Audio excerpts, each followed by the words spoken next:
Beautiful. Okay, take us away, guys. Thank you.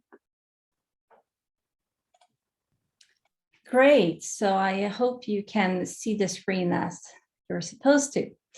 Thank you so much, Peter, for inviting us. We're really excited to be here, and thank everyone for showing up. We really look forward to having a conversation towards after the presentation. So my name is Helen, and I'm doing this talk together with Olu, but really she's the one who's been doing most of the empirical work. So I'm going to try to just frame this also in terms of the more theoretical aspects of how we've approached this project. And then Olu will give you the case and her reflections on what we've learned. So basically, let's see if I can get this going.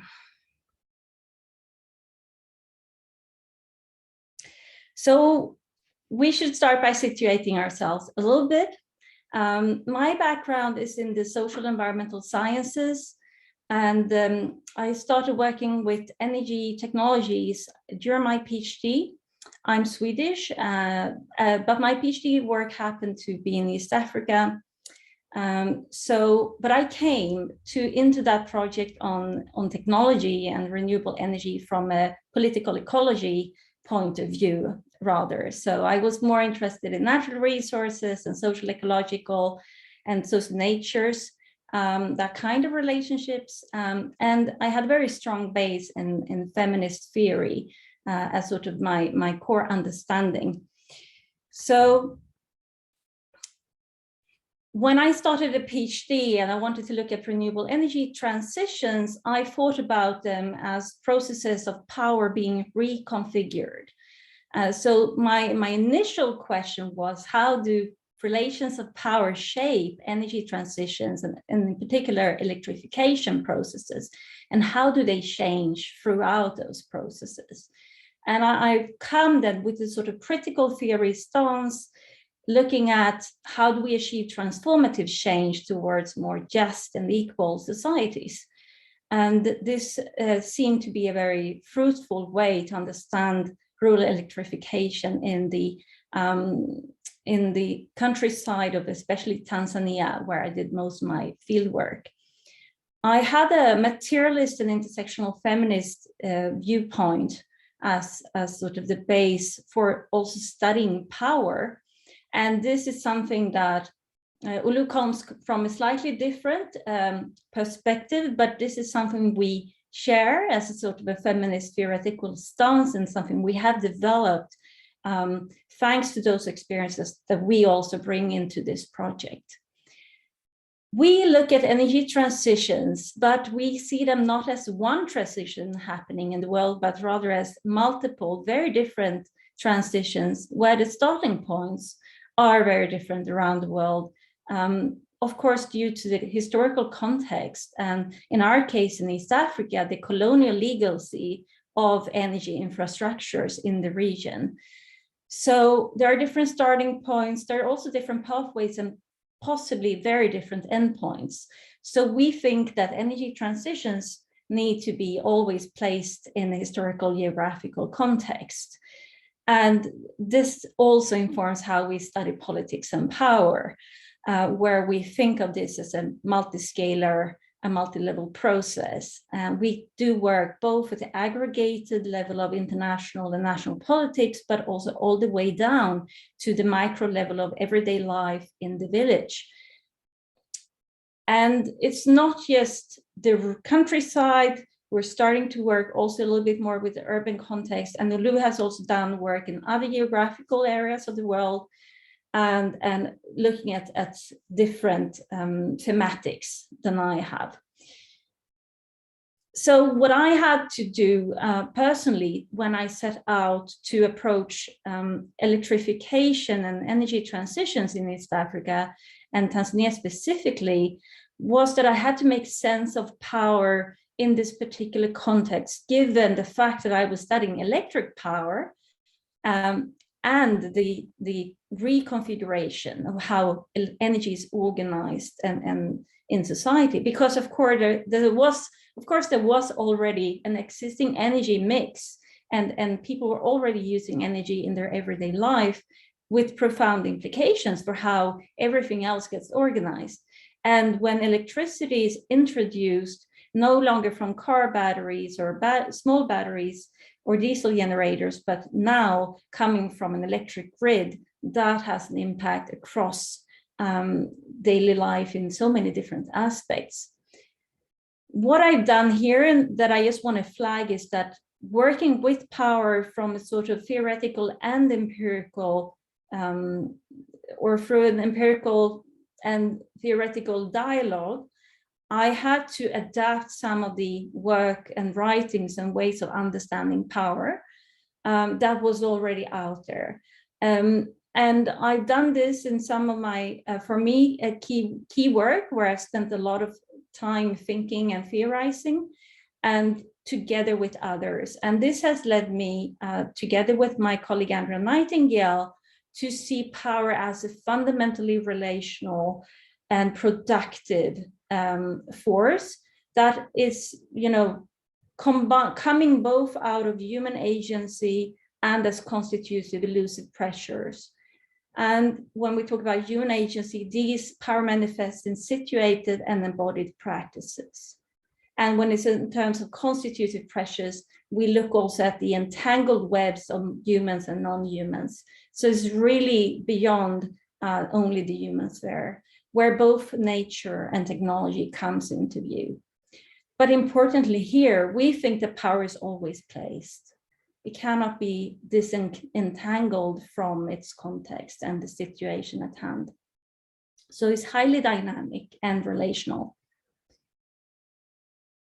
And I think for me personally, also in terms of sort of situating myself, there's been a number of previous work on sort of feminist geography and feminist political ecology that have really informed how I approach energy infrastructures and energy transitions. And it's, of course, Dori Massey's work on space, but also in terms of placemaking and who's in and out of place. I really appreciate Jill Valentine's work on place and space making.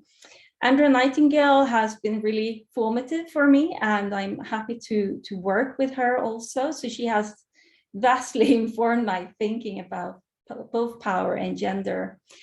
But there's also work, for example, is a beautiful case study by Guru Rani on forests of pleasure and pain that really shows this embodied and situated practices and how identities and nature co-constitute one another. And a similar urban example from Jaffa Truelove about water infrastructure and inequalities in Delhi that also really shows this sort of material and spatial aspects of resource use and access to water in that case. And when I did the larger theorization of power, I relied heavily on Amy Allen's work. She's done this encyclopedia entry on feminist theorizing of power, where she's also making sense of the larger field. I mean, this is enormous literature on take on power, and she's able to make sense of that at the sort of meta level that I find super helpful. So this is to flag some of the really important influences. And another thing I want to flag here is that I have a new project led by my PhD student, Silveria Hatije-Kimana from Rwanda. And here we're working on energy geographies in East Africa or from East Africa. And here we draw on the Bridge et al. Framework that was proposed some years back. And they're the concepts that they use and propose as a way to study energy transitions. And what's important here, I think, is that they, of course, highlight how energy transitions to sustainable energy will require new geographical modes and organization of all the ways in which we use energy. And that has a fundamental impact, again, then on the everyday life. What Silveria and I find when we think about East Africa, based on our own experiences and previous work, is that given that rural areas represent these unexploited resource potential, empty or less less filled space, less occupied space where you can put all those solar PV parks or wind power parks. They are also constituting spaces where the access gap is the most prominent. So they occupy quite a critical position in an energy geography from this region or for the region, not the least because of how the urban-rural interactions are going to change and how the flows of energy, people, money, knowledge will change with this transition. So we see that the old relations of dependency and the old interconnections are now being destabilized, and that's really interesting to look at. So we are using there, and this is what I want to highlight also as an entry to the case that Olu will present to you today, is that the three key concepts of location, landscapes, and territory are very relevant to what we see happening on the ground in East Africa throughout the region. We think about locations, these are understood both as absolute and relational, and they can be understood studied in terms of the change in proximity. And if you think about between places, and if you think about the way that new energy infrastructure, especially grid infrastructure, links up new places, that's interesting. But it's also with the decentralized infrastructures, we see such a multiplication of places where people are also now connected in new ways. The networks change. So we see both here. This is a multi-level thing. We can think about the way that the East African region, its relative location within the global energy landscape is shifting with these transitions. We see new flows of electricity, money, and information happening. We see the multiplication, new places where energy infrastructures are become salient in the everyday life, but also how this then impacts on other supply chains, both the existing energy supply chains, but also other entrepreneurial or markets and products and service value chains. So here we see both the sort of reconfiguration of space, the social everyday life, but also what Olu will show, how entrepreneurial practices and spaces shift with this transition. In terms of energy landscapes, grid infrastructures cut across landscapes in new ways. And I mean, landscape is a very ambiguous term, rich in meaning. Can you hear me? I think I froze, but I hope you do hear me still. We can hear you perfectly. Yeah, thanks. Okay, good. So here you can think, I mean, Bridge and his colleagues proposed that you can think of the landscape as this assemblage of natural, cultural features. So it's very rich. What we see happening here in terms of transitions is that how people react to these landscape changes. And there's a number of contestations that emerge around these new energy infrastructures and the landscape changes that they bring, both positive and negative reactions as they connect to livelihoods. The third concept then of territory and territoriality is, of course, have to do with power. And like it's, control over the space, who's in and out of place, and who gets excluded or included. And we see these exclusions and boundaries and marking of boundaries being erected in connection to various infrastructure across the region, not the least who can control the land on which the energy infrastructure is built. So what we see happening is, of course, a spatial differentiation of both location, landscapes, and territoriality that come in these processes, and we're really interested in those.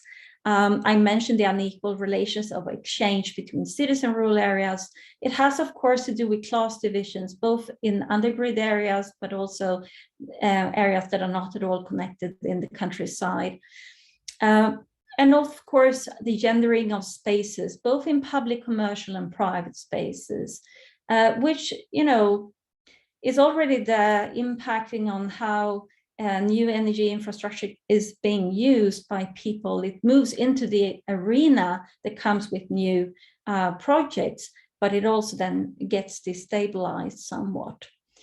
And of course, we have to think about the embedded historically explained colonial relations, but also the neo-colonial relations that come in the sector structure with, lots of limitations for domestic actors to leverage the changes happening, and a lot of reliance on external money and influence and expertise.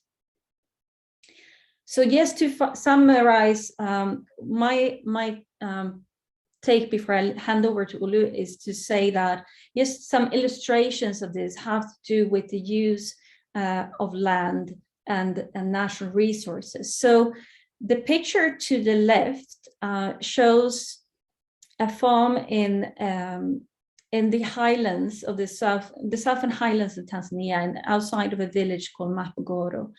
And it's with the introduction of a hydropower station, a local grid, people for the first time saw their access to the river regulated, where there was previously no rules at all how you could access the water. They introduced a ban on farming next to the river and all the streams connecting to it. And so people are here negotiating the number of meters that they have to leave fallow to protect the water. And they're told they are no longer allowed to do hand irrigation on the vegetable farms that they have right on the land next to the river. And they were, in both accepting this for the benefits, the collective benefits of getting access to electricity, but also contesting it very much because it meant, of course, a loss of a very fertile land and a stop for a practice that was really beneficial for their livelihoods. At the same time as a lot of the people who had to leave parts of their land did not afford to connect to electricity and saw no benefit. So the picture in the middle is the same river as it meanders through the landscape. And there were, which used to be full access for anyone, then became a very contested space where you could get a fine for practices that were previously okay. And who is imposing those? Well, it's actually then new institutions within the village that were not in place before that are created in order to enforce rules and survey people's practices. So here, what I've seen in this particular case of this village is how, and this hydropower system is how the electrification kicked off an institution building process and new regulations around natural resources. But it can also be the way that the emergence of a new actor like a local utility, how that creates a new place in the village where everyone needs to go to pay their bill. So to go to the office and wait in line to pay the bill, it's also an interesting space because suddenly a young woman is next in line to an older man, and he may find that he has been disconnected because he didn't pay for electricity, and gets told off by the staff that he needs to pay a fine in order to be reconnected. And right next to him is a woman with much lower status than him in the village, and she has access to electricity because she's paying her bills, whereas he does not, and he's being publicly shamed in front of this young woman. So there are these situations in which social relations and hierarchies get contested and destabilized. So I'm handing over to you, Olu.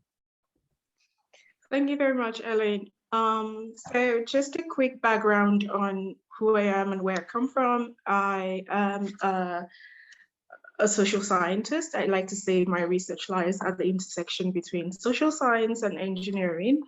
And what I do is I study disrupted energy technologies like renewable energy systems and new modes of electricity demand management and how they become embedded, how they compete or challenge with dominant electricity systems in the global south. Specifically, I've been working around these issues looking at the politics of energy transitions in sub-Saharan Africa and looking more into demand-side management in India. But why am I interested in energy entrepreneurship, gender and territory placemaking? So I recently stumbled on an IEA report that said that 2% of people in sub-Saharan Africa, so there's a decline in 2% in the amount of people with access in sub-Saharan Africa. And going by my experiences and research in this field, this is mostly affecting 3 groups of people. So we have rural dwellers, we have women, and then we have those who are marginally living on the fringes of poverty. And so when you look at the market press and you look at the recent discourses around rebuilding back post-COVID, as you can see in the headline from Forbes in 2021, it's how women's economic power is reshaping consumer markets. From the World Bank, we can see that there's a headline that says women's economic empowerment is critical to the resilient recovery efforts, as well as the UN Sustainable Energy article as to why energy prosperity has a female face. And what we've seen is that these new articles have positioned women's empowerment and centrality to national and economic growth. But feminist scholars have been quite, they've been quite careful around this and have cautioned about positioning women as fiduciaries of economic growth. But I am quite interested in looking at how the literature, especially the gender energy entrepreneurship literature, understands this and assesses this, because that would open us to a vista of knowledge about what is actually taking place locally and how we see it as researchers. Ellen, can you go to the next page? Next slide, please. So what does the literature say about this? What we've seen is that the nexus between small-scale electricity systems, which I will henceforth refer to as ARIES, and economic empowerment has been a huge source of interest in the field. I mean, we did a review in 2019, and there are tons and tons of literature that have already looked at the impact of RES in the context of productive uses, in the context of income generation, high turnover, firm performance. But what we found is that there are scarce studies on why women-led or socially marginalized businesses are not transitioning from, informal, survivalist, growth-oriented businesses. While there has been ample work from the gender energy field, on the evidence that gender inequality poses to the to the adoption of RES and uptake of RES for economic growth, the focus has mainly been on poverty alleviation and or sometimes often cloaked as economic empowerment. And this is because most of the research has been focused on close-to-home businesses, implicitly, reinforcing the Chomskyrian notion of entrepreneurship and innovation as a male domain. And so we see that there is a huge gap or a huge gap in the literature on the role of renewable energy as a lever for entrepreneurship, save for a few emergent pieces of work from scholars like Anapo. Next slide. Okay, so how did we address these gaps that we found? Like I mentioned earlier, we wrote an article where we developed a heuristic framework on gender energy entrepreneurship nexus. We decided to move away from the women narrative to look at the relational aspects of interactions between men and women. We focused on entrepreneurship as a gendered geographic process, looking at the entrepreneurship literature.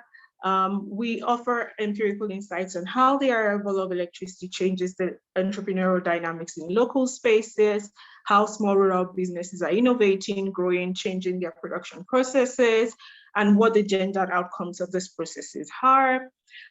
We feel like when you focus on gender, it also highlights how people and places recursively shape each other.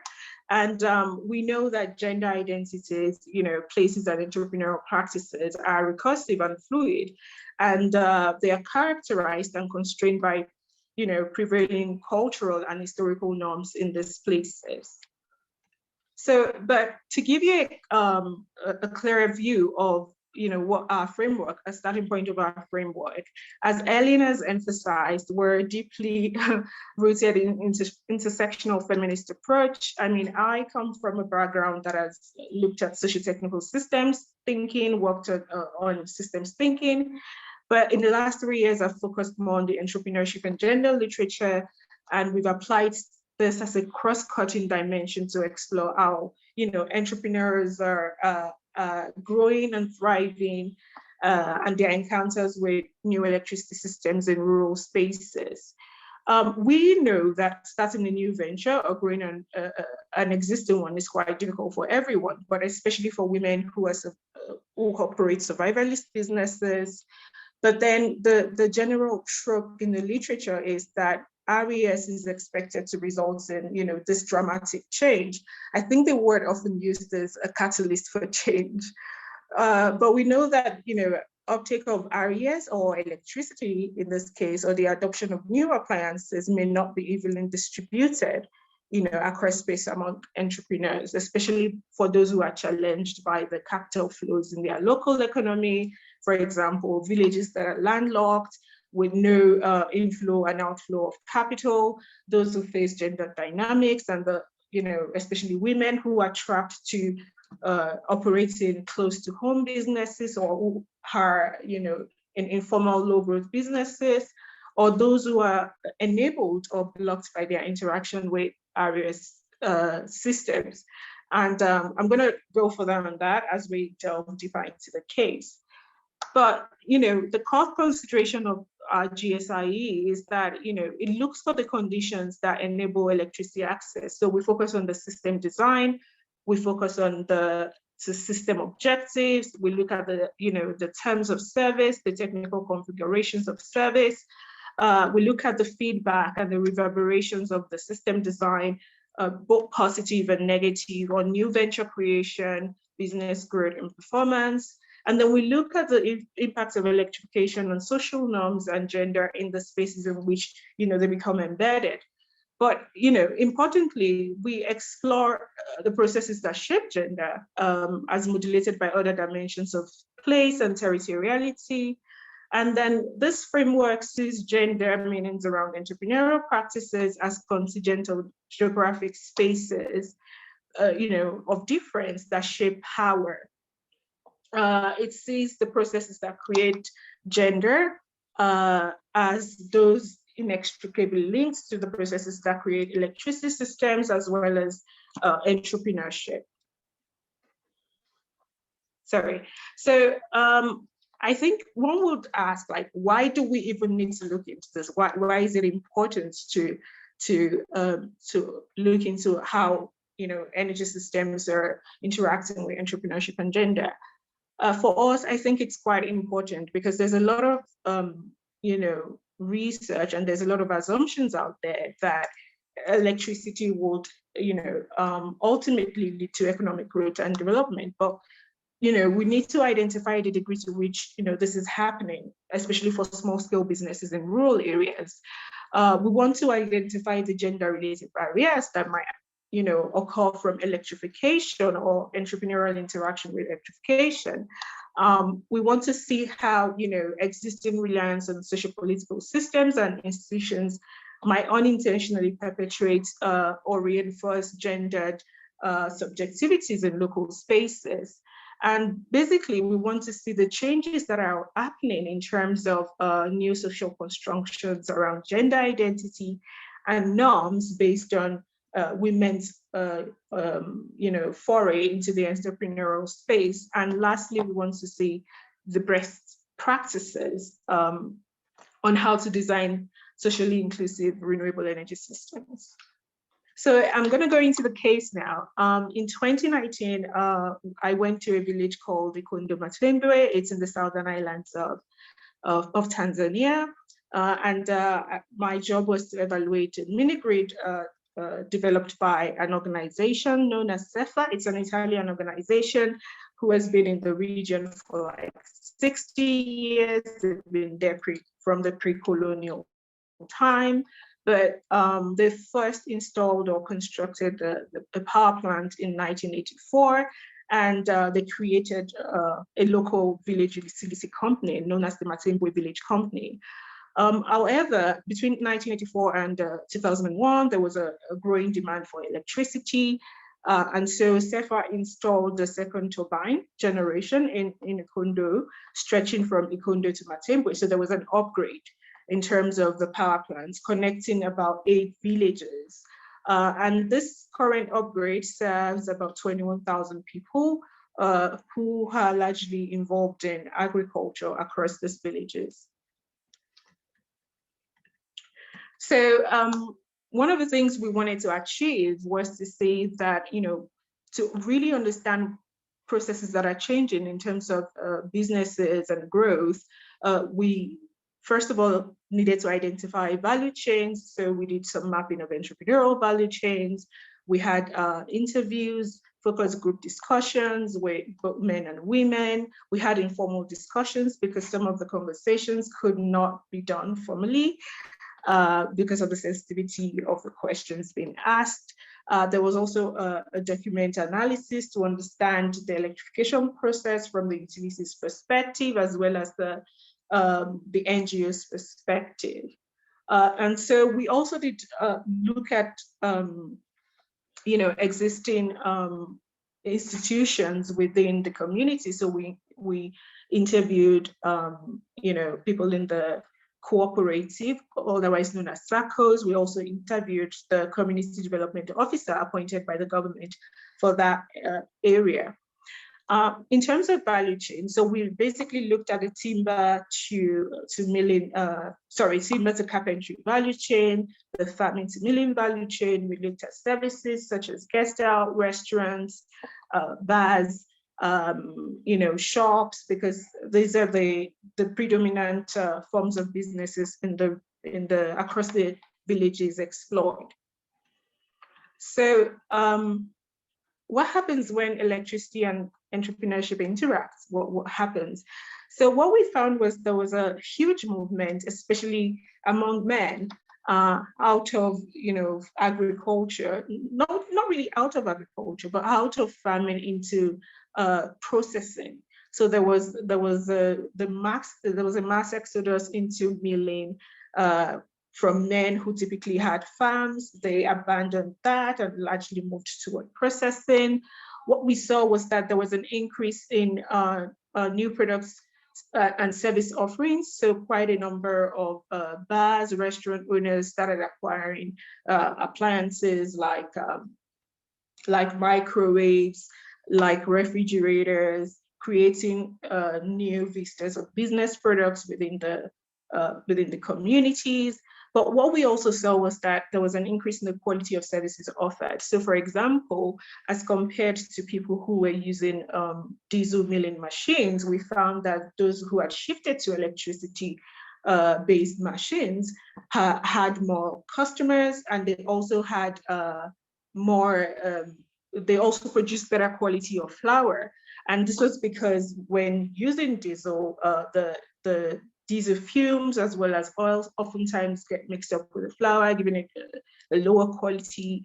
And because these people were the first set of people to shift to electricity-based milling, they had the first mover or the prime mover advantage of cornering customers.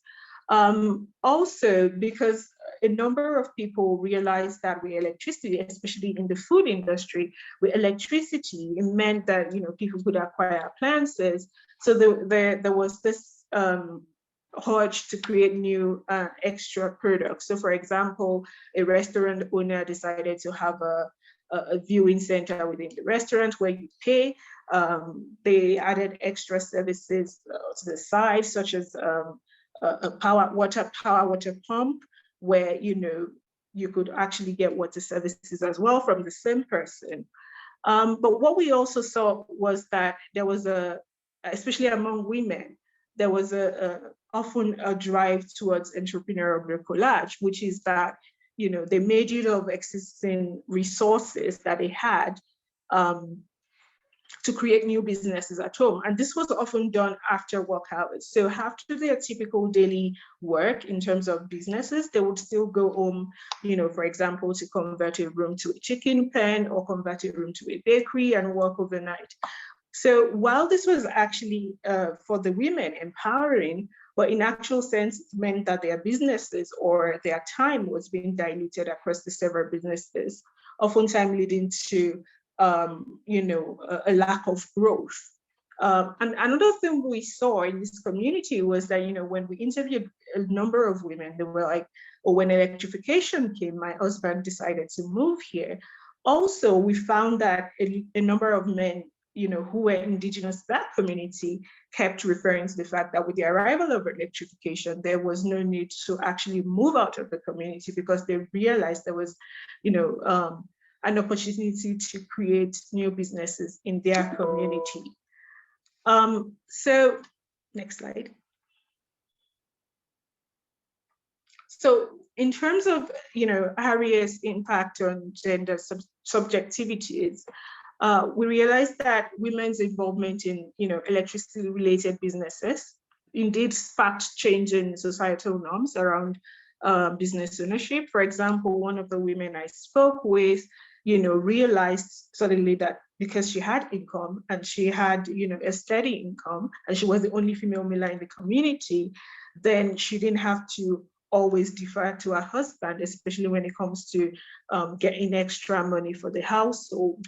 Also, we realized that there was a shift in the types of businesses women thought they could do, right? Destabilizing previous business associations with masculinity. So for example, some of the tailors I spoke with, like the code shared in this slide, that a number of women have started making coats or what we call suits, but this kind of job was typically done by men previously. And so they now have students who are specifically training to be able to make customized coats for people in the district. Also, women are shifting to jobs like being a mechanic. I actually interviewed 2 different female carpenters in Ikondo Matembwe. So we could see that, entrepreneurship or female entrepreneurship in this space actually contested with, existing notions of who could do a certain business or, who was allowed or what was the norm for certain businesses in the community.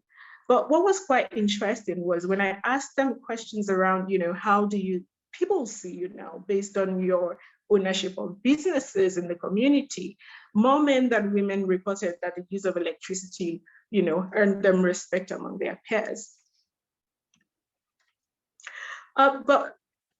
But we also found something quite interesting, which is that, as Ellen discussed earlier, the role of territoriality, in sometimes perpetuating inequalities. So one of the things we found was that when the organization, that's the NGO SEFA, wanted to start their project, they had a public-wide consultation with people to collaborate or to involve themselves in, the building of the lines, the digging of the trenches for the power lines. And this was an attempt to promote, community ownership of the project. And one of the things they did was they had, someone go around the communities or around the villages to have village hall meetings. But what was found was that because of the social structure of these villages, mostly men were the ones contributing to the system design, whereas women were mostly, quiet. They avoided asking questions or even challenging this design. Also, we realized that, the NGO, in a bid to increase electricity connections, decided to use the resource, it's called the RBF, the results-based financing provided by the Tanzanian government to help, provide an electricity support loan for businesses in the area, which was a good initiative. But what we also found was that there was a 3-to-1 ratio in terms of who got access to that loan. And that was largely because women didn't have enough information on, the terms of the loan in terms of repayment. Also, because of the asset requirement, most women could not afford to actually participate in this process. And lastly, we found the use of lands to construct, power lines, medium voltage lines, actually, for the benefit of the community, in essence, denied certain women, rights to their lands, but also excluded them from participating or using electricity. Because, for instance, I spoke to 5 women in one of the villages, and they complained that, the power line was placed on their land. They were not consulted by the village authority. And because of this, they are unable to build on this land to generate income. They cannot farm to an extent on it. And when they went and complained to the village company, they were told it was solely for development and they could not hamper the development of the community. Next slide. So for me, it is often said that renewable energy systems are a catalyst for economic growth. But while this is actually true, as we've seen in Ikondo, in the amount of businesses that sprung up post-electrification and the kind of growth that we saw in certain business spaces, what we realized was that access to credits to support electricity connections is a point where, electricity systems might accelerate gender disparities in terms of entrepreneurial outcomes. What we found was that because women had access to exogenous capital, right, unlike men who had, traditionally had access to resources by ownership of assets, they had to make a choice between connecting or expanding their business. This was a choice men didn't have to think about or deal with, but it was something that women had to contend with, whether, connecting for electricity and having, nothing to expand their businesses, or expanding their businesses and being in the dark. Also, one of the things we realized was that it is often the case that developmental actors, as the case of the NGO, rely on existing structures. And this can sometimes, hamper the,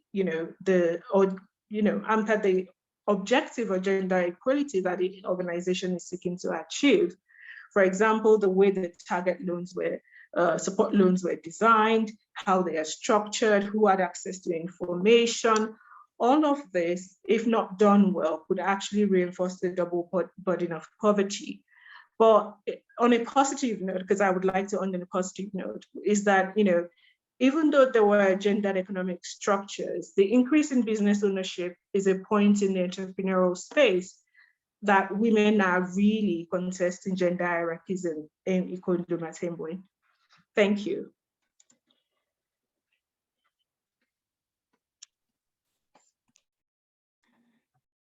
Thank you, Olu, and thank you, Helene. That was absolutely fantastic. Really, really fascinating stuff. Oh, my camera hasn't come on. I'm not sure why. Hi. Do we have any questions at all? We've got a couple of emoji rounds of applause here. I think I echo everyone in saying that was great. Just got to get the chat up. If people want to pop their questions in the chat, please feel free, or they can turn on their mics or raise their hand. I've perhaps got a question to start things off a little bit here. This one's probably more directed towards Olu, but both of you may want to contribute here. How does this? Is there any way in which you've seen that this fits in with other kind of gender gender rights movements that are currently taking place in East Africa at the moment? Is there a kind of a broader kind of civic? My experience is mainly in South Africa, where there's been quite a lot of kind of women's rights movements, and I wonder kind of what traction, if any, have kind of, or resonances there have been. That wasn't a very well worded question, I'm sorry. No, it's okay. So I was going to say that one of the things we found out, so there's a recent paper by Anakwayo and Gisela Ngong, I hope I pronounced that well. Gisela used to work, or she still works for TANSEN, which is the Tanzanian Gender Association. And I remember when we did the empirical work for this case study, she and I had a conversation on our framework. But there's a general sense in Tanzania, especially from the government, as well as the private, I wouldn't say private sector, but international donor funders. So for example, the GIZ in 2015 funded another organization in the northern part of Tanzania called Jumeme to actually do to design a gender sensitive program that promotes entrepreneurship. So Tanzania also has a gender desk, at the national level that's designed to, to ensure that gender is mainstreamed in electricity projects. But what we've seen is that there's a critique, even from Tanzania, that this desk is just, it's quite a figurative desk, and it's not done enough in terms of mainstreaming gender in energy systems design in Tanzania. Ellen, do you want to add?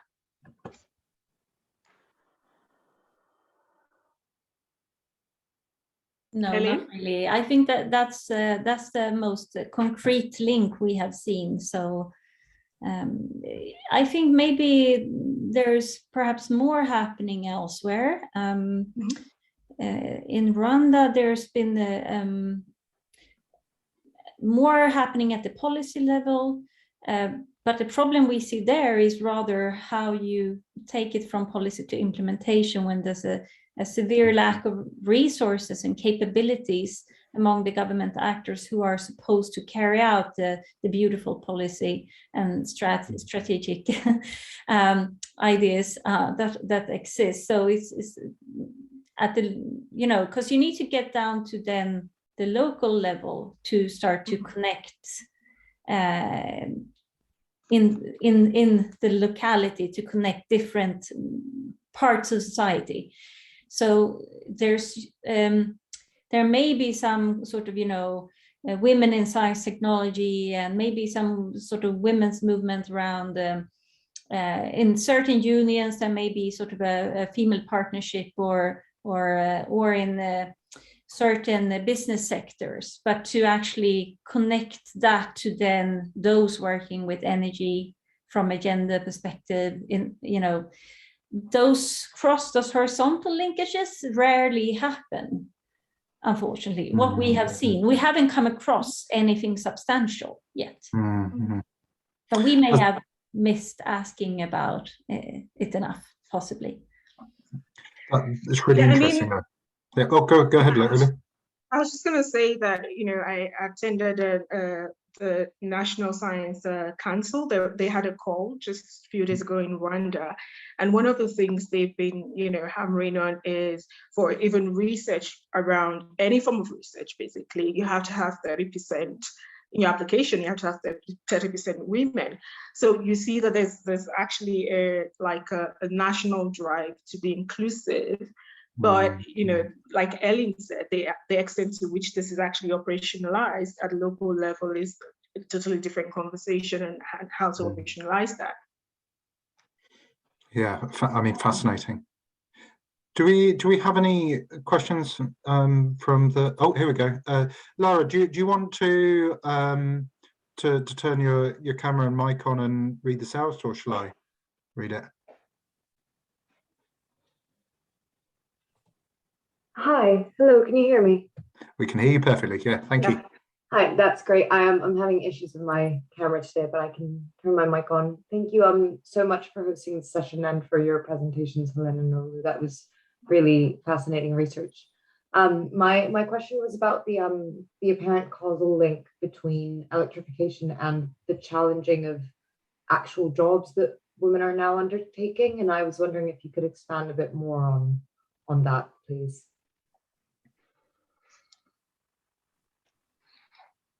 All right. Thank you, Laura. Yeah, thank you. Yeah, I was just, Peter, do you want me to answer that now? Yeah, if you'd like to. Okay, yeah. So it's quite interesting because the jobs in which women are moving into, that are destabilizing or contesting existing notions around masculinity and femininity are jobs that are actually electricity related. So prior to the arrival of electricity in this region, what we saw was that women were mostly tied to agriculture. And without that, women are still largely tied to agriculture in these spaces, because when you look at the number of people with milling machines, I actually found one woman with a milling machine across the villages I looked at. And so women are still very much in agriculture, but those that have managed to get out, that have moved towards, electricity related businesses, are the ones saying, look, before electricity came, we didn't even imagine we could, move into the spaces that were traditionally, run by men in the community. And of course, when you look at the number of businesses in the community, it's still largely male dominated. But what we've also seen is an exposure to information with the arrival of, M-Pesa, with the arrival of mobile phones, smartphones in the villages. One of the people I talked to, she ran the village social center, and I asked her, how did you think of having, all these massive equipment in the village? And she said, well, I read up on it. I did some research on my phone, and I realized I could have all these, appliances, and I approached the utility, to say, how can you support me in getting some of these appliances? So you see that also the role of information with electrification is actually aiding this women's movement and shifts towards electricity or contested businesses. So for example, I've seen women moving towards the timber sector, in Matembwe. And that's because now they feel they have access to the equipment that could support their foray into that business. And they have electricity connections to support them. They don't have to do this manually. And these were things that were not in the community before the arrival of electricity. Great, thank you. I want to add to that. So another example, and this is an older case. So this is this is 10 years ago. The first case I did in Tanzania was in a village called Leguruki, where they had built like a biodiesel grid. So, and what was interesting there was that there was this very strong perception among everyone that electricity was dangerous. Electricity can kill you. It's something I heard a lot. And it wasn't coded as a masculine thing yet, because it was seen as dangerous and something that no one knew anything about. You had to be careful. So there was for a while an opportunity to train female technicians and make the work around electricity a gender neutral job. But then they missed that opportunity because it didn't even occur to them that the NGO who implemented that, the female technicians could be trained. So there is sometimes, often there's a very strong sort of previous coding around technologies and masculinity, but sometimes, especially when it's a new technology, there is this window of opportunity before it closes down, where almost anyone can be seen as fit for the job. And that's also around age and class, right? So if you are careful in who you train, you can really open up a much more diverse workforce. And I think this is sort of part of some of the talks previous in this series around the diversifying also, the people on the supply side. And that was one of the things we actually found in Matembwe with NVC. There was a diversified workforce. The deputy manager of the utility was a woman. And so there was this sense that women could actually approach them for jobs. There were women approaching the utility for jobs who wanted to be a part of the supply process, who found that, there was something actually interesting about this new electricity system that's in the village, and the vistas of opportunities that it could potentially offer them. And especially I feel like one of the things I heard more often from women was the fact that, now they could actually, be economically independent of, their partners without, having to feel like they would be penalized if they behaved in a certain way or, question certain things, because now they have their money and that was not longer, a fear. They could challenge, actually, in that sense. That's really insightful. Thank you. Yeah. Just kind of off the top of my head thinking here, it reminds me here, you're talking about the fear around kind of this new technology or a new kind of power system. Most of my work's been looking at kind of historic kind of development of energy technologies in a UK context or in a European context, and you've got this long kind of history of attempts to do demonstrations or kind of big public events, whether that's there was, when we first introduced kind of gas as an energy system in the UK, there was famously the inventor of the gas holder drove a pickaxe into the side of a gas holder and lit the plume of gas that came out of the gas holder, because everybody was terrified that these things were effectively bombs that would be put in kind of into cities and things. Right through to present day, where we've got in Gateshead, just near us here in Newcastle, kind of the new hydrogen homes that are being kind of advertised for people to go and have a walk around and go and have a look at. I just realised here that I know very little of kind of similar practices being conducted in non-European contexts, and if you kind of come across any of those or kind of have any experience on those, I'd love to hear more. I don't know whether that is an area that you've come across much research, but and it's possibly not something that we need to talk about here, because I'm sure that people have got much more interesting questions than me. But yeah, it just struck me as being quite interesting. Yeah. Just Helene, you want to go? No, you go first. Yeah, so one of the things that came to mind while you were describing that was, while we were actually conducting this research, we had a group of another researchers from EVOS, I think, if I'm right, and they were there to actually do appliance demonstration, because the NGO realized that to actually promote productive use in the community, there had to be a live demonstration of all the appliances that could potentially help people in terms of their businesses. So yes, so we've found cases of appliance demonstration, mostly in rural spaces in East Africa. I mean, I can say that. Interesting. Yeah, but it's also it's interesting because electricity then represents both a danger. I know Tanya Winter, with her anthropological work at Zanzibar, she found that some women would put on the slippers, the flip-flop when they were going to use the electric cooker, because they thought that would protect them against, getting a shock. And so they would make sure they had some sandals on in plastic.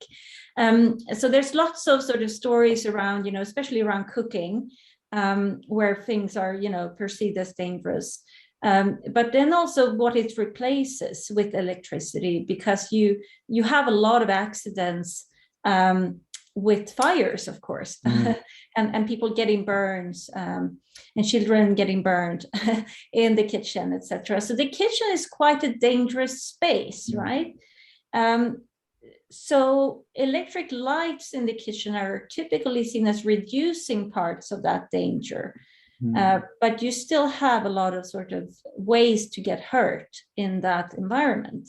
And that's part of, I think, that will be very different between, so with urban and rural homes where, where people may have the LPG and cook on gas, and you get some gas accidents when kids turn on the gas container. In the urban sort of context, versus the rural, the countryside typical situation of kids burning on the fire. So I think the kitchen generally is quite a dangerous place, and new technologies kind of destabilize that and create new layers of meaning, I guess, but hopefully making it a safer place. I mean, that's at least what people hope for, right? That we reduce the health impacts in the homes. But I also see that, I see that, Carol, you're here. I listened to your talk that was in the series earlier, I think. And I see, Ingrid is here, Ingrid Nelson, and I think there's a few more people here I know have relevant experiences to share who may want to come in. So it's not just the three of us talking. No worries, Lara. Thank you.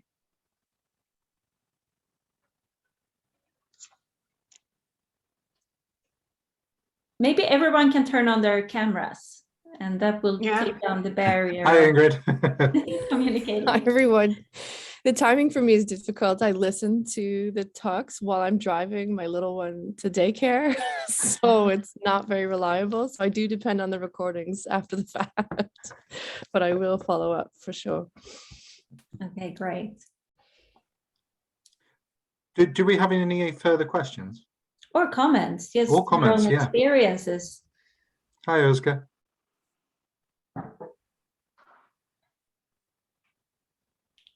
I had a conceptual question in the meantime, if that's okay. I mainly directed towards the kind of the first kind of more conceptual part of the talk. And then you did a really nice job at kind of talking through kind of power in relation to these different kind of spatialities, so location, landscape, and territory.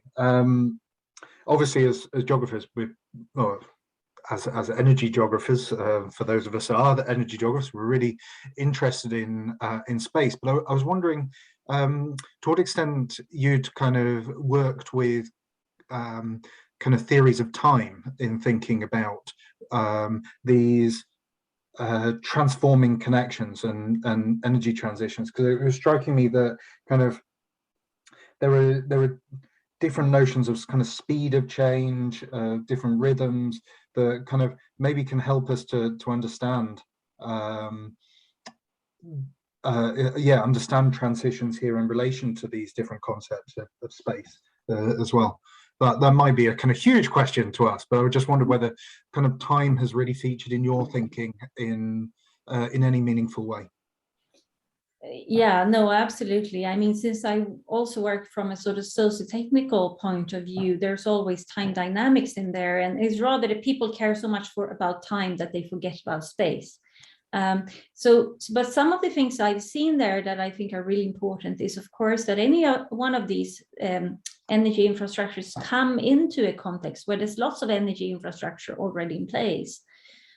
Sometimes with East Africa, especially with the rural areas, we kind of, just because there's no electric grid, people kind of assume that there isn't already an energy system. And that's just that's just a false assumption, because of course you have existing supply chains for diesel generators, batteries, kerosene, torches, candlelights, lots and lots of energy technologies are already there. And what we see, that some of these are very gendered. So the kerosene, for example, is typically, in the context where I work, it's typically sold by women in their shops and in very small quantities. And it's also a woman's responsibility to to supply the family with kerosene. So it's something you buy on almost a daily basis. You send a kid or the woman will go and buy the kerosene that you need.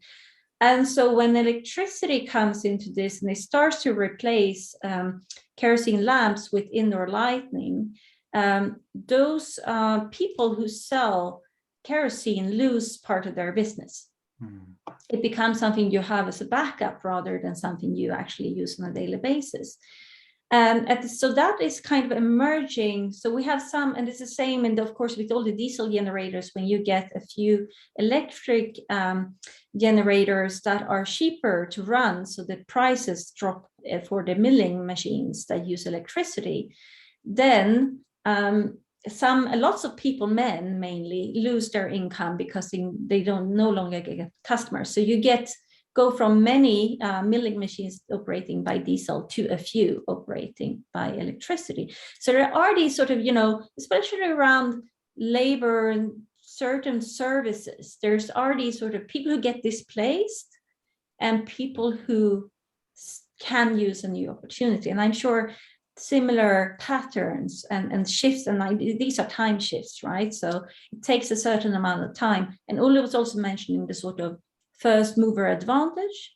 And we've seen, for example, female restaurant owners who get electric lights, all the customers come there. And then the next, and the second and third restaurant on the same street, they also have the electric light.